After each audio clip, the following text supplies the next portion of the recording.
Assalamualaikum warahmatullahi wabarakatuh.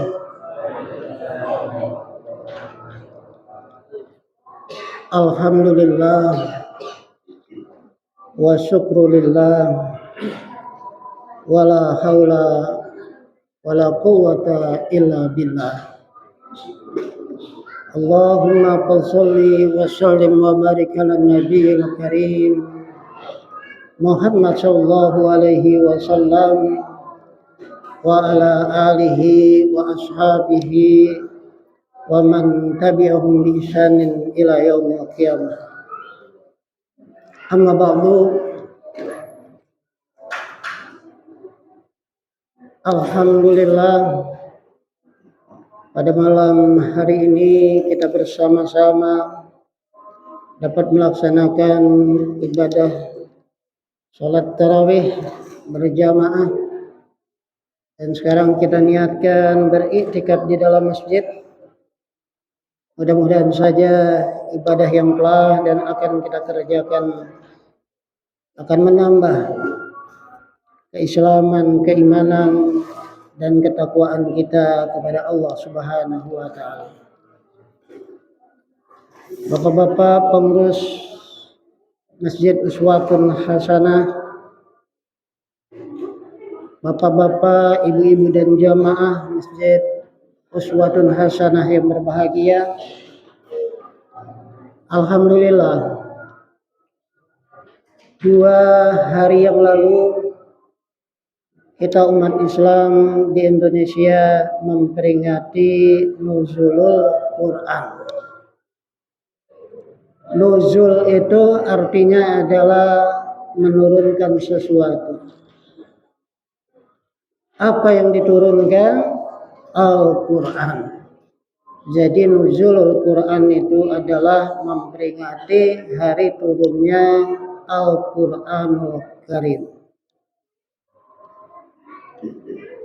Yang namanya turun tentunya dari atas ke bawah.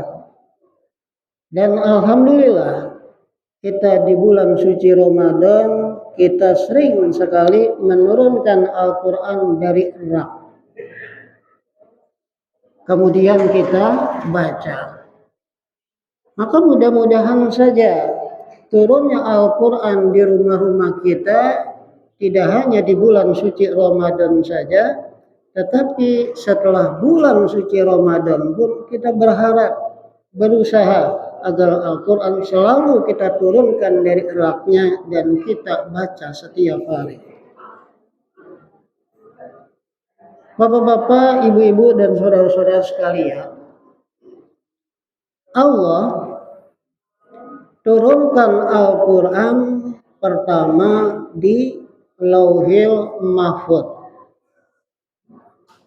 Dari mana kita tahu bahwa Allah Subhanahu wa Ta'ala menurunkan Al-Quran di Lauhil Mahfuz? Yakni dari Al-Quran juga. Surat Al-Buruj ayat 21 Allah berfirman, A'udzubillahi minasyaitonir rajim, bal huwa Qur'anun Majid fi lauhim mahfuz. Kata Allah, tetapi Al-Quran yang kalian dustai, yang kalian tidak percayai, itu sebetulnya adalah Al-Quran yang mulia, yang disimpan di Lauhil Mahfuz. Jadi pertama Al-Quran diturunkan di Lauhil Mahfuz oleh Allah Subhanahu wa Ta'ala di atas langit yang ketujuh. Kemudian setelah dari Lauhil Mahfuz diturunkan lagi oleh Allah, yakni ke Baitul Izzah, atau disebut dengan Sama'ud Dunya, atau disebut juga dengan langit yang pertama. Nah, itu diturunkan oleh Allah Subhanahu wa Ta'ala langsung 30 juz dalam satu malam. Dari mana kita tahu bahwa Allah Subhanahu wa taala menurunkan Al-Qur'an dari Lauhul Mahfuz ke Baitul Izzah itu 30 juz sekaligus dalam satu malam. Allah menyatakan di dalam Al-Qur'an surat Al-Qadar ayat 1, A'udzubillahi minasyaitonirrajim. Inna anzalnahu fi lailatul qadar. Inna, sesungguhnya, pakai nun taukid lagi. Anzalnahu pakai kamilat itu. Nah, kami turunkan apa? Al-Qur'an fi pada lailatul qadar. Lailah itu artinya satu malam. Kalau layal artinya beberapa malam. Jadi memang betul Al-Quran diturunkan dari Lauhul Mahfuz ke Baitul Izzah itu hanya satu malam saja. Kemudian dari Baitul Izzah diturunkan oleh Allah Subhanahu wa taala mufarraqan.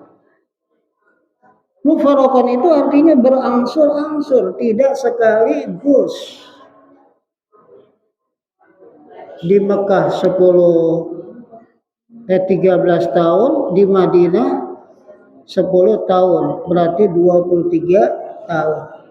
Turunnya pun ada yang dikarenakan sebab sesuatu, ada juga yang diturunkan itu ayat Al-Quran tanpa sebab sesuatu. Allah turunkan begitu saja.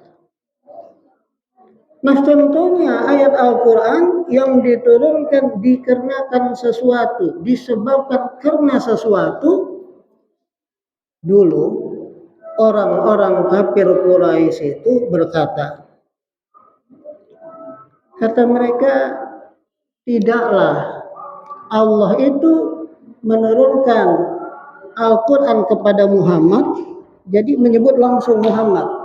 Karena mereka orang kafir, mereka orang musyrik, nggak mungkin mereka menyebut dengan sebutan Nabi. Maka mereka katakan tidak mungkin, ya. Tidaklah mungkin Allah menurunkan Al-Quran kepada Muhammad melainkan untuk menyusahkan Muhammad, katanya. Setelah mereka berkata, akhirnya turun firman Allah Subhanahu wa taala yang membantah. Ya, ini terdapat di dalam Al-Quran surat Toha ayat 2. Dalam surat Toha ayat 2 Allah berfirman, A'udzubillahi minasyaitonirrajim. Ma anzalna alaikal qur'ana litasqa. Kata Allah Subhanahu wa taala, tidak kami turunkan Al-Qur'an itu kepadamu wahai Muhammad untuk membuat dirimu susah. Jadi dibantah. Nah, kemudian bapak-bapak dan saudara-saudara sekalian, maka apabila hidup kita ingin mudah, di dunia lancar, di akhirat juga nanti lancar, ya, mau tidak alternatif lain kecuali kita berpegang kepada Al-Quranul Karim. Udah tidak membuat susah. Kemudian kata Allah bagaimana di dalam Al-Quran surat Al-An'am ayat 38. Kata Allah Subhanahu wa taala, Allah menyatakan ma farratna fil kitabi min syai'. Apa artinya ma farratna fil kitabi min syai'? Kata Allah Subhanahu wa taala, tidak aku tinggalkan. Yang merupakan kebutuhan hidup manusia itu sudah ada di dalam Al-Qur'anul Karim. Semuanya udah lengkap. Cuma persoalannya, mau tidak umat Islam itu membaca Al-Quran? Mau tidak umat Islam itu mengetahui arti daripada Al-Quran?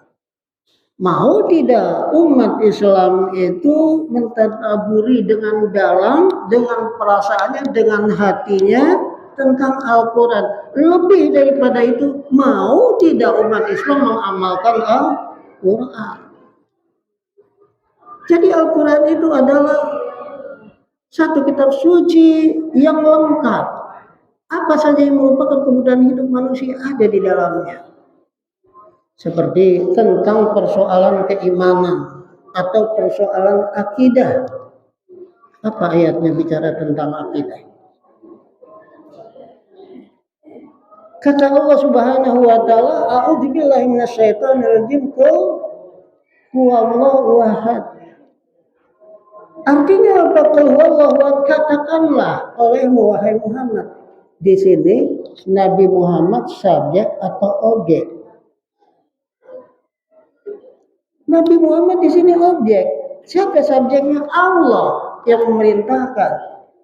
Katakan olehmu wahai Muhammad. Jadi Nabi Muhammad disuruh, yang menyuruh siapa? Allah. Yang berarti itu firman bukan buatan Nabi Muhammad.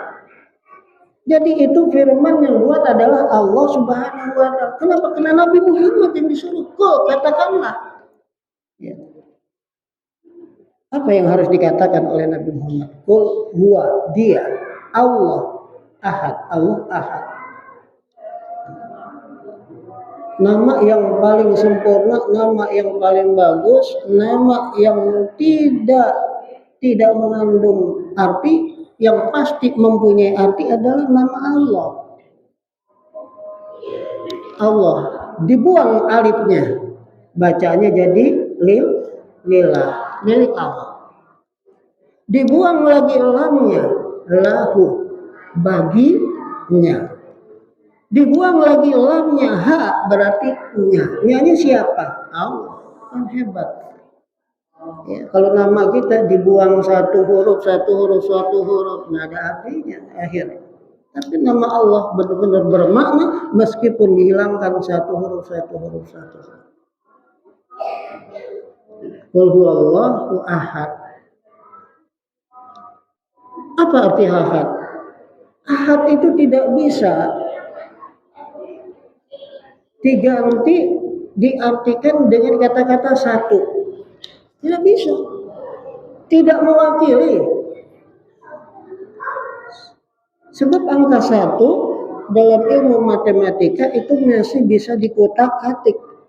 Satu itu adalah setengah dari 2. Iya kan? Atau tidak, ahad itu tidak bisa diartikan 2. Kan ada juga ya agama yang mempunyai Tuhan 2, Tuhan gelap, Tuhan terang, atau Tuhan kebaikan, Tuhan kejahatan. Atau tidak bisa juga kata-kata ahad itu diartikan satu adalah 3, 3 adalah 1. Nggak bisa. Satu adalah 3, 3 adalah 1, itu tidak bisa. Dibawa kemana saja, yang namanya 1 adalah 1. Yang namanya 3 dibawa kemana saja pasti 3. Nah itulah, jadi bicara tentang akidah memang dalam Islam ini adalah, disinilah keunggulan agama Islam dibandingkan dengan agama-agama yang lainnya. Nah kemudian yang kedua, kalau persoalan keimanan, persoalan akidah sudah kita bicarakan. Yang kedua adalah persoalan apa? Persoalan hukum. Persoalan hukum itu sumbernya dari mana? Tentunya sumbernya adalah dari Allah Subhanahu wa taala. La hukma illallah. Tidak ada hukum melainkan milik Allah Subhanahu wa taala. Manusia membuat aturan juga kalau tidak karena diberi kemampuan oleh Allah, apakah bisa manusia membuat aturan? Tidak bisa. Jadi pada hakikatnya adalah Allah yang membuat. Maka oleh sebab itu, dalam mengamalkan hukum, yang pertama memang harus Allah. Kan ada dalam Al-Quran. Ya, surat An-Nisa ayat 59. Ya ayyuhalladzina amanu atiiullaha wa atiiur rasula wa ulil amri minkum. Ya ayyuhalladzina amanu, wahai orang yang beriman. Kita nih dipanggil. Atiiullaha, taat kepada Allah. Wa atiiur rasul, taat kepada Rasul. Kemudian baru wa ulil amri minkum. baru kita taat kepada pemerintah. Sekarang kalau kita lihat kata-kata bahasanya, atiullah, ada kata-kata ati'u. Wa ati'ur rasul, ada kata-kata ati'u. Tapi wa ulil amri ada nggak kata-kata ati'unya? Tidak ada. Jadi artinya bagaimana? Artinya taat kepada Allah itu mutlak, nggak bisa ditawar-tawar. Begitu juga wa ati'ur rasul, ada kata-kata ati'u, berarti kita taat kepada rasul itu juga mutlak. Kemudian yang ketiga, wa ulil amri, kepada pemimpin di antara kalian nggak ada kata-kata ati'u. Kenapa? Artinya taat kepada pemimpin itu tidak mutlak. Kenapa? Karena ternyata ada juga pemimpin yang benar, ada juga pemimpin yang tidak benar. Ditambah lagi kata Rasulullah SAW, la ta'ata li makhlukin fi maksiatillah. Kita tidak boleh taat kepada makhluk yang durhaka kepada Allah. Jadi isi Al-Quran itu bicara tentang akidah, berbicara tentang hukum, kemudian juga berbicara tentang ilmu pengetahuan. Contohnya, kita semuanya hafal Al-Quran surat Yasin ayat 40. Fi falaki yasbahun. Fi falaki yasbahun. Yasbahun itu artinya apa? Berenang. Berenang. Yang namanya berenang itu kalau nggak di atas air, ya di bawah air. Yang jelas ada airnya. Fi falaki yasbahun. Kata Allah, planet di angkasa raya sana ada yang berenang.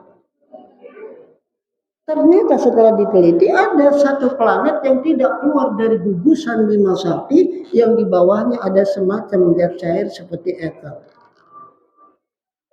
Kan hebat. Nggak mungkin perkataan itu adalah perkataan Nabi Muhammad. Kalau itu perkataan Nabi Muhammad, berarti Nabi Muhammad mengadakan penelitian dulu dong, peninjauan dulu dong ke sana. Bagaimana mungkin? Pada saat itu tidak ada alat-alat yang canggih. Kemudian di dalam Al-Quran surat Ar-Rahman ayat 33 ya. Ya ma'syarul jinni wal insi in istata'tum an tanfudhu min aqtaris samawati wal ard fanfudhu la tanfudhuna illa bisultan. Kata Allah Subhanahu wa taala, wahai bangsa jin, ya, wahai bangsa manusia, jika engkau mampu menembus angkasa raya, tembus. Kemudian kata Allah, tapi kalian tidak mungkin mampu menembus angkasa raya kecuali dengan sultan. Apa sultan? Sultan itu ya teknologi canggih. Akhirnya Neil Armstrong, ya kan, dengan awak yang duanya lagi itu kan sampai ke bulan, menjajakan kaki manusia pertama sampai di bulan. 1967 kalau saya tidak salah. Ya, 1969 juga naik lagi, kemudian 2012 meninggal dunia Neil Armstrong. Jadi umat Islam baru hanya bilang, oh itu kan udah ada di dalam Al-Quran. Baru bangganya, oh itu ada di dalam Al-Quran. Tetapi yang membuktikan bukan orang Islam. Atau ada lagi firman Allah di dalam Al-Quran surat An-Naml ayat 88. Kata Allah Subhanahu wa ta'ala, wa taral jibal tahsabuha jamidatan wa hiya tamurru marra sahab. Gunung diam apa bergerak, Bapak, Ibu, dan saudara sekalian? Kalau kita lihat gunung itu diam ya. Tapi kata Allah Subhanahu wa ta'ala, gunung itu tidak diam. Gunung itu bergerak ya. Itu seperti awan, kecepatannya seperti awan. Setelah diadakan penelitian di Nature, bukan orang Islam lagi ya yang mengadakan penelitian, tidak tahunya setiap tahun itu bergerak ke arah Iran 2 inci. Meskipun sedikit, tetapi dia bergerak. Dan ini nggak mungkin kan? Ini ayat buatan Nabi Muhammad. Kalau buatan Nabi Muhammad, lagi-lagi Nabi Muhammad berarti mengadakan penelitian dulu kan? Jadi ini memang benar-benar bukti kebenaran firman Allah. Atau ada lagi di dalam Al-Quran surat Ar-Rahman itu 19 sampai ayat 20. Allah berfirman, marajal bahraini yaltaqiyan bainahuma barjahul layabgiyan. Jadi kata Allah, apabila ada dua macam zat cair, yang satu tawar, yang satu asin, bertemu, maka seakan-akan ada dinding pemisah. Ya. Dan kenyataannya benar. Ya. Antara sungai Gangga dengan Yamuna itu bertemu, yang satu tawar, yang satu asin, tapi tidak menyatu. Kemudian antara sungai Tigris dengan Ekfrat itu juga bertemu, tidak menyatu. Sampai 150 km. Nah inilah kehebatan Al-Quranul Karim. Kita kan memang perlu tahu juga kan kehebatan Al-Quranul Karim. Kemudian juga ada di dalam Al-Quran surat Al-Ankabut ayat 41. Kata Allah, ittakhadzatil ankabuta baitan. Di sini terutama orang-orang ahli bahasa ini bingung. Bingungnya kenapa? Ittakhadzat itu kata kerja perempuan.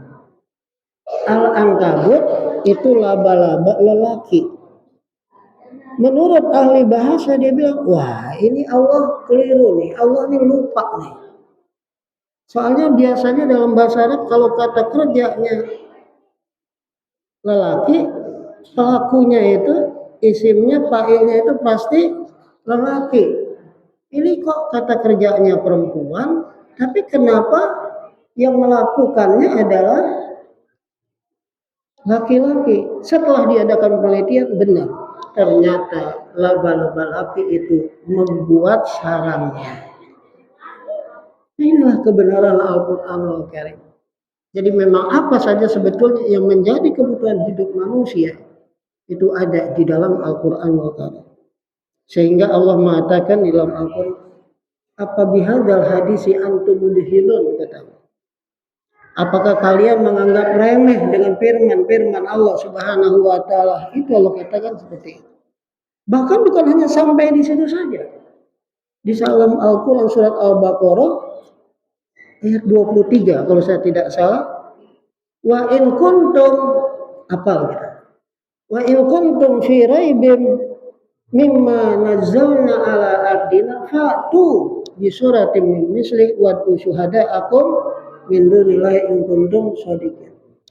Jika kalian wahai kafir Quraisy, wahai orang-orang musyrik Makkah, kalau kalian meragukan kebenaran Al-Qur'an itu, datangkan bikin satu surat aja yang bisa menandingi Al-Qur'an. Jika kalian memang benar. Nah, jadi bapak-bapak dan saudara sekalian, maka ya memang kita ini harus selalu berinteraksi dengan Al-Quran. Bagaimana cara kita berinteraksi dengan Al-Quran? Pertama tentunya dengan cara membacanya. Sesudah membacanya, kemudian yang kedua kita tahu artinya, terjemahannya. Kemudian yang ketiga lebih tinggi lagi ya tafsirnya, ya kan, pakai akal. Kemudian mendalaminya lagi gitu. Ya, pakai hati juga.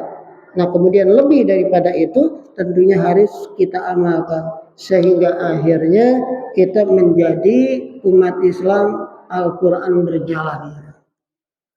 Ya, seperti ada anak kecil ya, waktu itu dari Arab ya, anak kecil dia hafal Al-Quran, pas ditawari ya oleh seseorang, silakan ya, aku mau memberikan hadiah kepada engkau baju. Setelah ditawarkan seperti itu, apa yang dia katakan? Walibasut taqwa dzalika khair. Jadi ayat Al-Quran yang dijawab bahwa pakaian takwa itu adalah pakaian yang terbaik. Nah, bapak-bapak dan saudara sekalian, ya barangkali itu saja yang dapat saya sampaikan. Ya, mudah-mudahan apa yang saya sampaikan ini akan menambah keimanan kita ya kepada Allah Subhanahu wa taala. Mudah-mudahan kita makin ya bertakwa kepada Allah Subhanahu wa taala. Terima kasih. Assalamualaikum warahmatullahi wabarakatuh.